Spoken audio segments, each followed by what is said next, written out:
चलिए आज हम लोग हिंदी व्याकरण का पार्ट 2 देखेंगे। पार्ट 1 में हम लोग देखे थे वर्ण देखे थे जिसको अक्षर कहते हैं, और उसके प्रकार में हम लोग स्वर वर्ण को पूर्ण रूप से देखे थे। उसको दो प्रकार में बांट कर पढ़े थे। ठीक है, आज हम लोग व्यंजन वर्ण को पढ़ेंगे। क्या पढ़ेंगे? व्यंजन वर्ण। क्या होता है व्यंजन वर्ण? तो सबसे पहले हम लोग व्यंजन वर्ण किसको पढ़ेंगे? तो व्यंजन वर्ण को पढ़ेंगे। तो वर्ण के दो प्रकार होते हैं, एक स्वर वर्ण और एक व्यंजन वर्ण। स्वर वर्ण को हम लोग पढ़े जिसका उच्चारण बिना दूसरे वर्ण की सहायता से होता है, उसी को क्या कहते हैं? स्वर वर्ण कहते हैं। लेकिन व्यंजन वर्ण में क्या होता है? जिस वर्ण का उच्चारण दूसरे वर्ण की सहायता यानी स्वर वर्ण की सहायता से होता हो, उसी को क्या कहेंगे? व्यंजन वर्ण। ऐसा व्यक्ति जो दूसरे के बिना सहयोग से चल नहीं सकता हो, दूसरे का सहयोग लेकर ही चलता हो, उसी को क्या कहते हैं? व्यंजन वर्ण कहते हैं। आपके बस्ती मोहल्ले में ऐसे लोग होंगे जो बैसाखी पे चलते होंगे, तो जो भी बैसाखी पे चलेगा समझ लीजिएगा ये व्यंजन वर्ण का उदाहरण। बैसाखी पे चलने का मतलब होता है दूसरे का सहयोग लेकर के चलना। तो ऐसा वर्ण जो दूसरे वर्ण की सहायता को लेकर के आगे बढ़ेगा, कार्य करेगा, क्या कहलाएगा? व्यंजन वर्ण कहलाएगा। इसका डिफिनेशन क्या होगा? ऐसा वर्ण जो दूसरे वर्णों की सहायता से बोली जाए, जो दूसरे वर्ण की सहायता से बोली जाए, क्या कहलाता है? व्यंजन वर्ण कहलाता है। यानी कि ऐसा वर्ण जो स्वर वर्ण की सहायता से बोला जाए, व्यंजन वर्ण कहलाएगा। ठीक है, तो क्या लिखेंगे? ऐसा वर्ण जो स्वर वर्ण की सहायता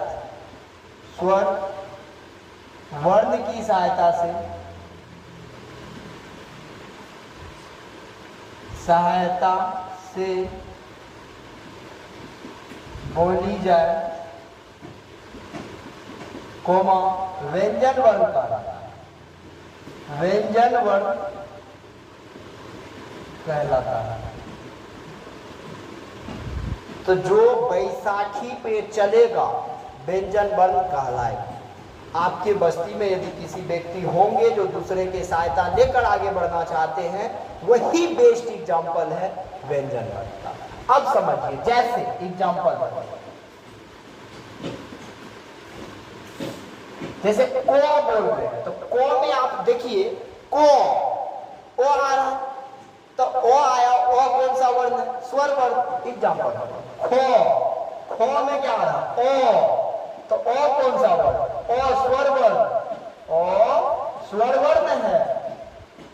समझ में आएगा कि नहीं आएगा? तो किसका सहायता लिया? तो स्वर वर्ण का सहायता लिया। तो जिस वर्ण का उच्चारण स्वर वर्ण की सहायता से होता हो, कोमा व्यंजन वर्ण कहलाता है। कंप्लीट रूप से याद हो गया होगा आपको, जो बैसाखी पे चलेगा वही व्यंजन वर्ण कहलाएगा। समझ में आ गया कि नहीं आ गया? जो दूसरे वर्ण की सहायता से बोला जाएगा वही व्यंजन वर्ण कहलाएगा। अब एक बात जान लें आप, व्यंजन वर्ण के प्रकार, तो आपको याद हो जाना चाहिए व्यंजन वर्ण के मुख्य रूप से 3 प्रकार हैं। स्पर्श, अंतस्थ, उष्ण। क्या बोले? स्पर्श,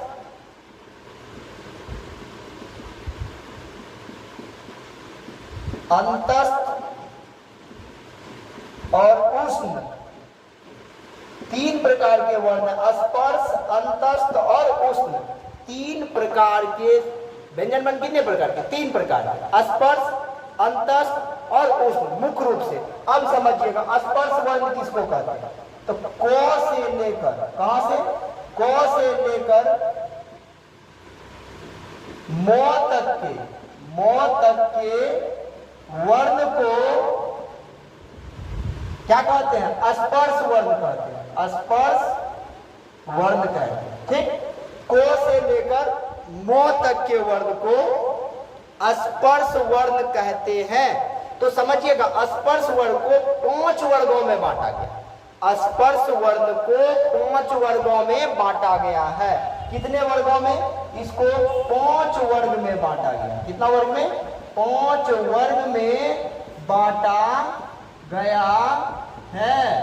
पहला वर्ग का नाम है बाबू क वर्ग। कौन सा वर्ग? क वर्ग। दूसरा च वर्ग, तीसरा ट वर्ग, चौथा त वर्ग और पांचवा प वर्ग। तो अब आप बताइए व्यंजन वर्ग को कितने वर्गों में बांटा गया? तो 5 वर्ग में। पहला क वर्ग, च वर्ग, ट वर्ग, त वर्ग, प वर्ग। अब समझिएगा क वर्ग में कौन कौन से व्यंजन वर्ग आते हैं? तो क, ख, ग, घ, अंग, ये 5 हो गए। तो छ में च वर्ग में च, छ, ज, झ, या। फिर देखिए ट, ठ, ड, ढ, न। फिर देखिए त, थ, द, ध, न। फिर देखिए प, फ, ब, भ, म। तो अब आपको समझ में आया होगा व्यंजन वर्ण 3 प्रकार के होते हैं मुख्य रूप से, स्पर्श, अंतस्थ, उष्ण। फिर देखिए स्पर्श वर्ण 5 वर्गों में बांटा गया। स्पर्श वर्ण को कितना वर्ग में? 5 वर्ग में। क वर्ग, च वर्ग, ट वर्ग, त वर्ग और प वर्ग में। ठीक है, तो स्पर्श वर्ण की कुल संख्या कितना हुआ? तो 5, 5, 10, 5, 15, 5, 20, 5, 25। तो आपको याद हो जाना चाहिए स्पर्श वर्णों की कुल संख्या, वर्णों की कुल संख्या बाबू कितना है? 25 है। कि क्वेश्चन यदि एग्जाम में आ जाए तो आपको अच्छा से जवाब दे देना चाहिए। स्पर्श वर्णों की कुल संख्या 25 होती है और व्यंजन वर्ण मुख्य रूप से 3 प्रकार के होते हैं, स्पर्श, अंतस्थ, उष्ण, जिसमें हम लोग स्पर्श को अच्छे से पढ़ लिए हैं। अब हम लोग को पढ़ना है अंतस्थ को। किसको पढ़ना है? अंतस्थ को। चलिए अंतस्थ किसको कहते हैं एक बार में आपको हम क्लियर कर देना चाहते हैं, थोड़ा सा समझिएगा। आपको एक चीज पढ़ेंगे, यो, रो, लो, वो, तालम स, मूर्धन्य स, दंत स, हो, अक्ष, त्र और यो। ठीक, यो, रो, लो, वो, तालम स, मूर्धन्य स, दंत स, हो, अक्ष, त्र, यो। अब समझिए यो, रो, लो, वो 4 को पैक कर रहे हैं हम, सनेश में आपको दे देंगे, ससुराल लेते जाइएगा। फिर देखिए तालम स, मूर्धन्य स और यहाँ आपका ये दंत स और ह, ये जो 4 देख रहे हैं। फिर ये 3 का कोटा 3 भाग में इसको बांट दिए, यानी कि योरो लोगों को हम अभी 3 भागों में बांट दिए हैं, यो, रो, लो और वो। फिर से सुनिए, यो, रो, लो और वो। तो जो यो, रो, लो और वो है ना, इसी को हम लोग कहते हैं अंतस्थ। क्या कहते हैं बाबू? अंतस्थ। यो, रो, लो तथा वो को अंतस्थ कहा जाता है। अंतस्थ वर्ण की संख्या 4 है। Have you any problem? कोई दिक्कत है आप लोगों को? नहीं होगा। चलिए देखिए, यो, रो, लो और वो को अंतस्थ वर्ण कहते हैं। यो, रो, लो तथा वो को अंतस्थ वर्ण कहते हैं। अब देखिए तालम स, मूर्धन्य स और दंत स, हो को उष्ण वर्ण कहते हैं। कौन सा वर्ण कहते हैं? उष्ण वर्ण कहते हैं। तालम स, मूर्धन्य स, दंत स और हो को उष्ण वर्ण कहते हैं। तो आपको अंतस्थ और उष्ण इसकी भी जानकारी हो गई होगी। अब आप समझिए ये जो व्यंजन वर्ण है इसकी कुल संख्या कितना? तो 25 ठो आप पढ़े थे स्पर्श में। स्पर्श की संख्या कितना? 25।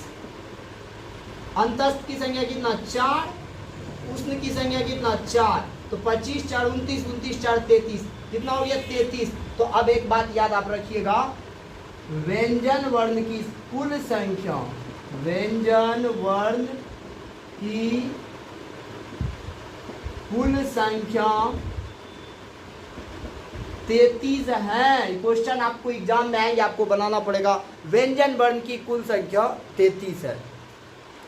स्पर्श की संख्या कितना, अंतस्थ की संख्या कितना, उष्ण की संख्या कितना, आप लोग फटाफट जवाब एक बार कमेंट, यदि आप लोग पूरा देख रहे हैं वीडियो तो जरूर कमेंट कीजिएगा, जो कि इसमें ये सब बात हुआ और हमको बहुत अच्छा लगा। जो भी लगा होगा आपको उसमें लिख दीजिएगा, समझिएगा। तो व्यंजन वर्ण के 3 प्रकार, स्पर्श, अंतस्थ और उष्ण। स्पर्श 25, अंतस्थ 4, उष्ण भी 4, तो 25 4 29, 29 4 33। तो टोटल व्यंजन वर्ण की संख्या कुल कितना है, तो 33 है। अब एक चीज हम यहाँ पे लिखे हैं, अक्षोत्रज्ञ, व्हाट इज, यह है क्या, आखिर व्हाट ये है क्या। तो अक्षोत्रज्ञ ये जो होते हैं ना, इसको संयुक्ताक्षर कहा जाता है। क्या कहा जाता है, संयुक्ताक्षर। तो संयुक्ताक्षर कितने हैं, 3 हैं। कौन सब, अक्षोत्र और ज्ञ। अक्षोत्र और ज्ञ को संयुक्ताक्षर वर्ण कहा जाता है। शायद आपको पूरा याद हो गया होगा, एक बार एट अ ग्लांस में इसको सुने।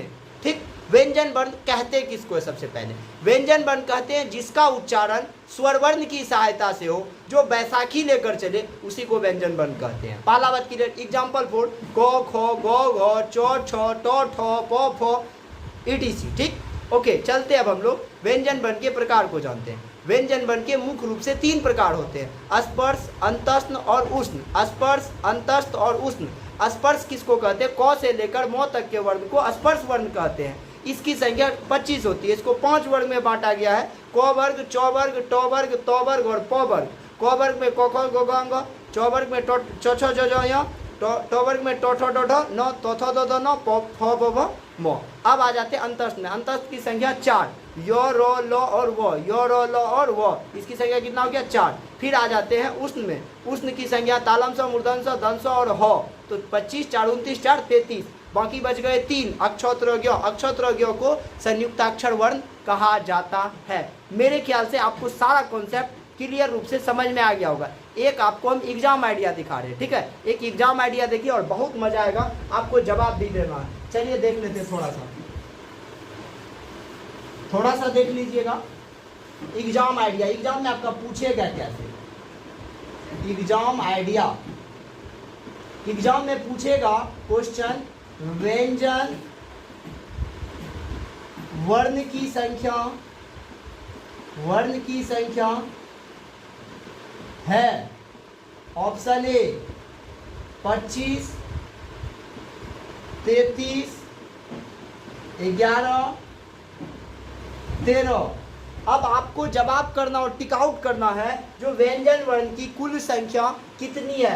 शायद आपको पता होगा और हम तो अभी जवाब दे ही देते हैं, आप इसका कमेंट बॉक्स में जवाब दे दीजिएगा ABCD कौन सा जवाब होगा। तो आपको पता होगा व्यंजन वर्ण की कुल संख्या 33 है। शायद आप कंफर्म रूप से सीख गए होंगे। जब यह चीज़ आप बढ़िया से सीख गए, अच्छे से सीख गए, तो इसका एक नोट्स बना लीजिएगा। शुरू से चलते आ रहा, अब हम लोग वर्ण खत्म कर चुके हैं। अब हम लोग अगले वीडियो में शब्द के साथ मिलेंगे। तब तक के लिए आपको बाय बाय। खूब ज़्यादा पढ़े, मन लगा कर पढ़े, आगे बढ़ते रहे। धन्यवाद।